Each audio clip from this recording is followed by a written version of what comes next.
Vous êtes un entrepreneur web ambitieux et vous cherchez des outils ou applications mobiles qui peuvent révolutionner votre façon de travailler? Alors vous êtes au bon endroit. Dans cette vidéo aujourd'hui, je vais vous présenter 7 applications mobiles incontournables qui vont vous permettre de booster votre productivité, d'être très organisé et d'atteindre de nouveaux sommets dans votre entreprise en ligne. Alors restez bien avec nous jusqu'à la fin de cette vidéo car chaque application que je vais vous partager aujourd'hui pourrait être la clé de votre succès en ligne. Tout d'abord, la première application mobile que je vais vous présenter aujourd'hui, c'est celle que j'utilise le plus. Il s'agit bien évidemment de Notion. Notion est une application de gestion de tâches et de projets qui offre une grande flexibilité. Elle permet de créer des bases de données, des tableaux, des listes de tâches et bien plus encore. Grâce à Notion, vous allez pouvoir gérer tous vos projets en un seul endroit. Vous allez pouvoir créer des listes de tâches, des notes utiles et des liens. Ensuite, si vous faites de la création de contenu, si vous rédigez des articles de blog, vous allez pouvoir utiliser Notion pour de la prise de notes. Par exemple, si vous êtes un étudiant en fac de droit et que vous avez beaucoup de choses à noter, qu'il faut faire des liens entre chaque thème, vous allez pouvoir vous créer votre propre Wikipédia. À titre personnel, j'utilise Notion pour gérer mes différentes sociétés, mais également ma vie perso, comme on le voit ici. Donc je vais pouvoir gérer ma première société.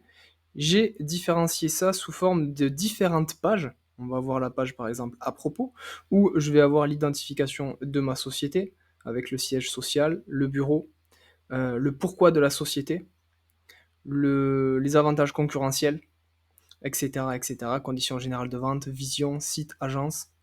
Je vais pouvoir avoir tous les leviers liés au web marketing que je vais pouvoir développer, la partie inbound, outbound, les formations que je veux proposer, l'apprentissage, les réseaux sociaux. L'aspect financier aussi, pour la partie comptabilité, les objectifs que je me fixe, la rémunération du gérant, bien évidemment les bilans, l'aspect RH, financier, etc. Donc par exemple, si on part sur l'aspect web, donc je suis désolé, c'est un petit peu le bordel. C'est un bordel. Donc par exemple, ici sur Notion, on est sur les projets de création de site internet ou les projets de site internet. On va voir un Kanban ici, un tableau en cours, terminé, pas commencé, archivé, en production. Et je vais avoir tous les projets que j'ai en cours en ce moment et tous les projets qui sont archivés ici. Donc ce qu'il faut savoir aussi, ce qui est intéressant, c'est que chaque projet, en fait, c'est une petite carte, tout simplement. C'est une petite carte où derrière, je vais pouvoir mettre tout ce que je veux, je vais pouvoir rattacher des informations. Je peux rajouter mon collaborateur, je peux ajouter un client parce que ça me sert également de CRM Notion. Donc je fais également des cours dans différentes écoles, dans différents centres de formation. J'interviens en tant que formateur indépendant et je vais pouvoir gérer tout ça également depuis Notion. Donc j'ai fait, comme on peut le voir ici, en fonction des écoles, en fonction des formations, je peux avoir un récapitulatif de ma rémunération. Et donc par exemple, je me suis fait tout le programme de NDRC, comme ça je donne accès tout ça à mes étudiants et je sais où est-ce qu'on en est, je sais exactement quelle est la progression pédagogique de cette école ou de cette matière. Donc par exemple, ici on est sur le sujet de la relation omnicanal, donc voilà, c'est assez bien illustré, j'ai fait en sorte que ça soit assez digeste et facilement utilisable. Donc il y a un petit sommaire, en fait on est comme sur un livre interactif, on est sur un PDF interactif et c'est vachement pratique pour les étudiants. Donc par exemple à la fin, avec un peu de chance, voilà, il y a un petit exercice pratique. Derrière on va avoir l'exercice et la correction, donc ça c'est pour moi bien évidemment. Mais voilà, je donne accès à tout ça à mes étudiants, comme ça on travaille ensemble sur le cours et les exercices pratiques. Ensuite, sur ma vie personnelle, j'utilise également Notion sur ma vie personnelle. J'ai 0 papier et on le verra, comment je fais à travers une autre application. Mais j'utilise Notion pour répertorier, absolument tout, sur Notion. Comme ça, du coup, je scanne tous les papiers et je les ai ici. Donc par exemple, si on est dans santé, on va dans mutuelle, je sais exactement quel contrat j'avais précédemment, avec qui j'étais en contact. On voit ici mon contrat, les différents scans qui ont été faits. Je sais également l'échéancier à venir. Voilà. Sur 2023, je sais exactement combien j'ai payé, je sais exactement combien je paye actuellement, combien ça me coûte, qu'est-ce qui est compris, et les différents documents que m'envoient les différentes assurances.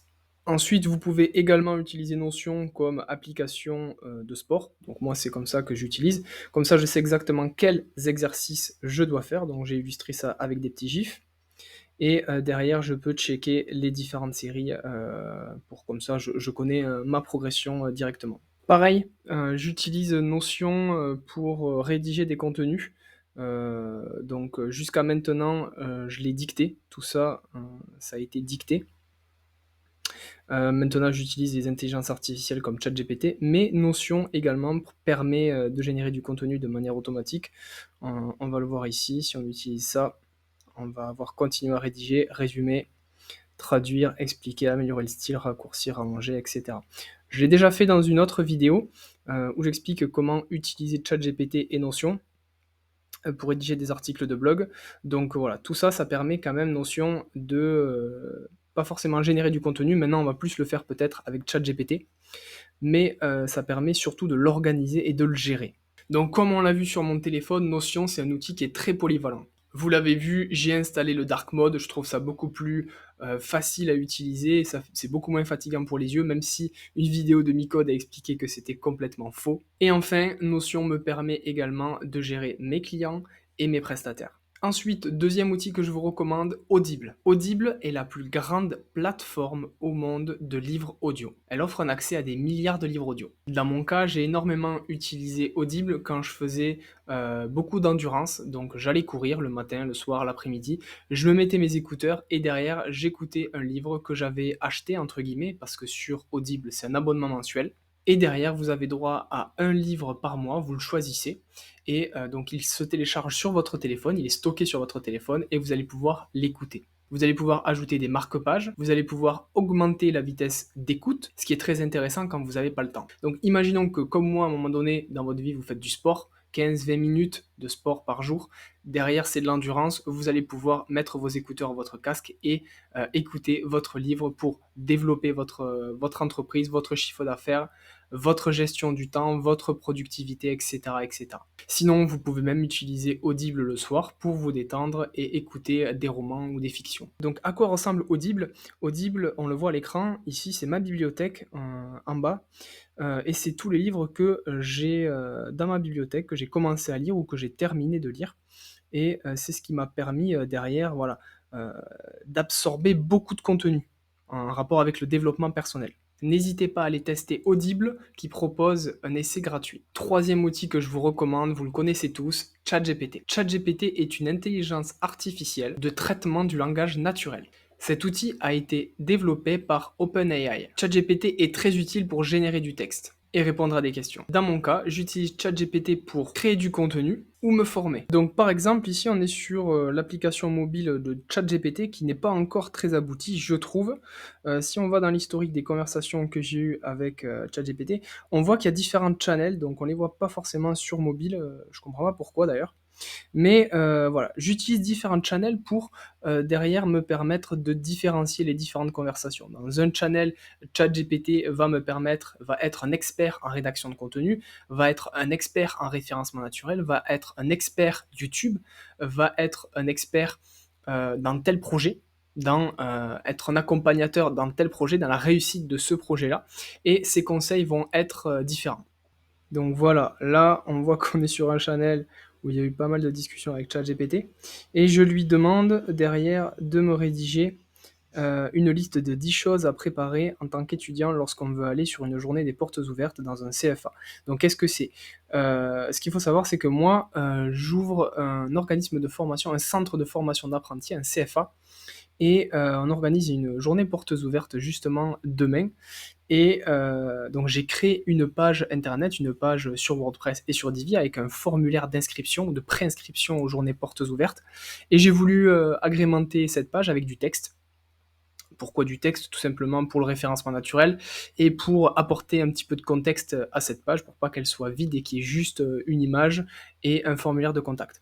Donc en fait, j'ai voulu orienter ça de sorte à ce que les élèves qui arrivent sur cette page pour l'inscription aux journées portes ouvertes puissent de même savoir quels sont les avantages de participer à cette journée de portes ouvertes et quels documents il va falloir préparer pour venir à une journée de portes ouvertes. ChatGPT se distingue actuellement des autres intelligences artificielles de par sa facilité à générer du texte rapidement et de manière fluide. Il est alimenté par un apprentissage profond et peut être intégré dans différentes applications. Quatrième application mobile que je vous recommande, c'est Indie.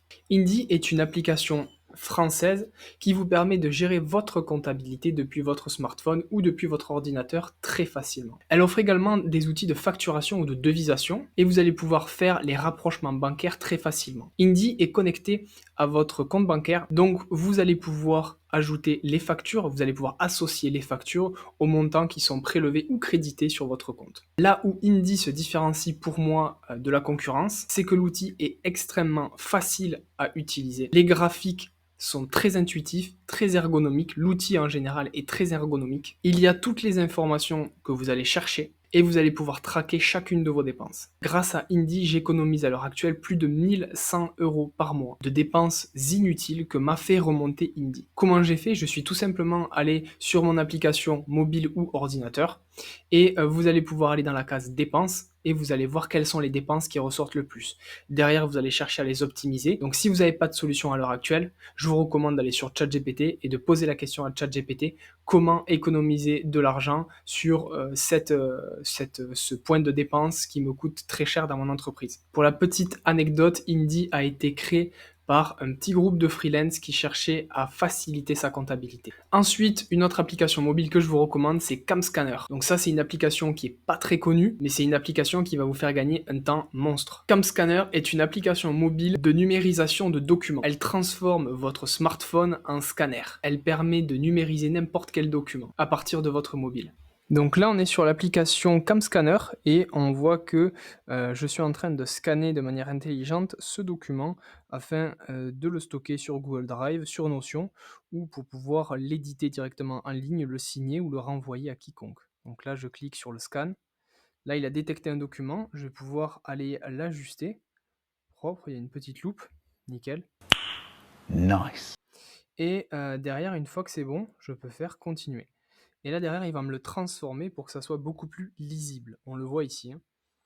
Je fais continuer. Je peux même le signer électroniquement. Donc, bien évidemment, il y a une petite pub, mais ça, on s'en fout. Et voilà, donc maintenant, vous allez pouvoir le partager directement en PDF. Vous allez pouvoir même l'envoyer, inviter des collaborateurs, partager à partir d'un lien. Voilà, vous allez pouvoir faire absolument ce que vous voulez. Ensuite, une autre application mobile que je vous recommande, Todoist. Todoist est une application de gestion de tâches et de choses à faire. Elle permet de créer des listes ou des groupes de tâches, définir des priorités et de collaborer sur des projets. Vous allez pouvoir également synchroniser Todoist à Google Agenda. Comme ça, vous allez pouvoir savoir ce que vous allez faire au jour le jour. Vous allez pouvoir avoir accès à vos différents rendez-vous et vous allez pouvoir checker chacune des tâches que vous avez à faire à la journée. Allez, donc là on est sur Todoist, on est sur l'application Todoist. Je peux ajouter une tâche en cliquant sur le petit plus. Et on va dire que ma tâche c'est tourner ma vidéo. Tourner vidéo YouTube. Je peux dire que la priorité, elle est priorité 1. Ensuite, je peux dire que ça soit aujourd'hui, du coup. Et je fais enregistrer. Ensuite, je peux ajouter une autre tâche qui va être de monter vidéo YouTube. Voilà, pareil. Je peux mettre aujourd'hui, mais je peux également définir une heure. Donc ça peut être par exemple à 15h45. Voilà. Tac. Et c'est fait, enregistré. Une fois que c'est fait, bah, du coup, comme ça j'ai ma liste de tâches à faire. Et une fois que c'est terminé, du coup, je check. Et une fois que j'ai atteint mon objectif journalier, il me fait une petite animation. Donc ça, c'est sympa. Et comme ça, je sais où est-ce que j'en suis au niveau de mes objectifs. Enfin, le dernier outil que je vous recommande, c'est ToggleTrack. ToggleTrack est un outil de suivi de temps qui permet aux entrepreneurs de mesurer précisément le temps qu'ils consomment. Il m'est très utile sur des projets où je suis payé à l'heure et où je vais devoir justifier le temps passé. Donc par exemple, imaginons que demain matin, je travaille sur un client. Je vais pouvoir activer ToggleTrack et je vais pouvoir mettre le nom du client. Et une fois que j'ai terminé ce que j'ai à faire ou que je n'ai plus de temps à consacrer à ce projet, je stoppe le chrono, je mets le nombre de choses que j'ai fait pendant ce laps de temps et je peux réactualiser ce chrono un peu plus tard. En tout cas, j'ai un suivi de temps par rapport autant que je consomme sur cette application mobile pour pouvoir le justifier à mon client lorsque je le facture. Donc là, on voit qu'on est sur l'application ToggleTrack. Je vais pouvoir dire à ToggleTrack que je suis en train de travailler sur ce projet-là. On voit qu'il s'active directement, donc c'est tant mieux. Ça veut dire qu'on n'a même pas encore commencé à travailler sur ce projet, que le compteur commence à se lancer. Donc là, je peux dire que je suis en train de travailler sur le site internet de, on va mettre M Dupont. Je fais créer, et comme ça, voilà, il est en train de bosser sur ce projet-là. Une fois que j'ai terminé ce projet-là, je vais pouvoir cliquer sur le petit carré, donc ça me met 42 secondes. Je vais pouvoir même arrondir, voilà, comme ça, il arrondit, bon, à 5 minutes, là, ça fait peut-être beaucoup, mais en tout cas, il arrondit de cette manière-là. Ensuite, ce qui est bien sur cette application, c'est que je vais pouvoir utiliser la méthode Pomodoro. La méthode Pomodoro, c'est une méthode de gestion de temps et de concentration pour être le plus productif possible. Donc, c'est des laps de temps de 25 minutes avec des petites pauses. Donc, si je veux lancer ça, en fait, il suffit que je clique sur démarrer la session. Et derrière, j'ai un chrono qui se lance. Et au bout de 25 minutes, du coup, j'aurai une première pause. Je vais en avoir 4. Et au bout de 4, je crois que c'est 20-25 minutes de pause. Donc vous le mettez plein écran, comme ça vous savez combien de temps il vous reste pour être le plus productif possible dans tous vos projets. J'espère que cette vidéo vous aura plu. N'hésitez pas à me dire dans les commentaires l'application mobile que vous allez installer le plus rapidement possible si ce n'est pas encore déjà fait. Pour ceux et celles qui ne sont pas encore abonnés à ma chaîne YouTube, je vous invite à le faire dès à présent. Et on se retrouve dans une prochaine vidéo.